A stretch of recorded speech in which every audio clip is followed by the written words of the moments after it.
Inspector Police Douglas Kanja, hayo matamshi ambayo yamenenwa na kiongozi ambaye anaomba kura za seneta hapa Meru County, anaitwa Mugambi Manyara, ametumana kofia ya seneta Kadhuri Murungi iweze kutolewa kwa kichwa chake.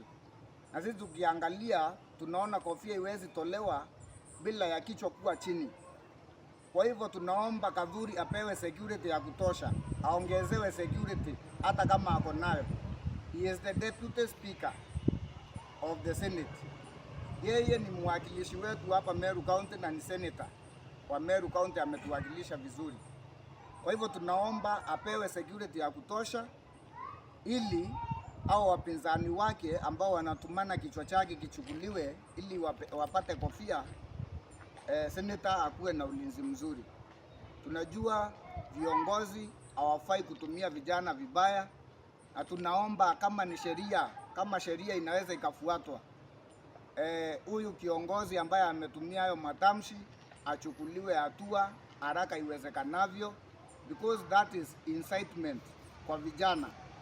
Wakati ambapo kijana anasema kofia yule kijana atapata kofia, atapatiwa a reward of 100,000.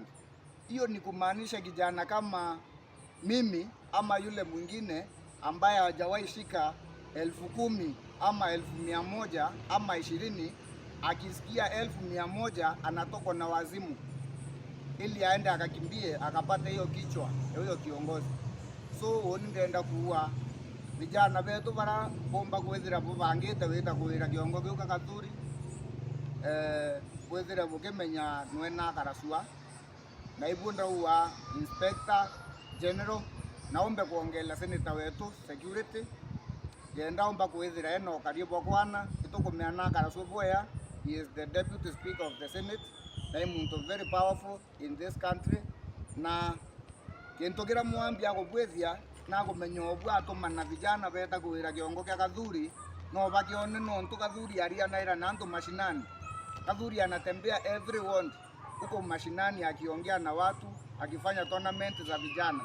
Au vijana ambao anafanyia tournament, anatengenezea tournament, anawasomesha na foundation, au ndio vijana ambao Mugambi Manyara anataka kutumia vibaya, waende wakampige mawe, waende wakamkate kichwa ndio walete kofia.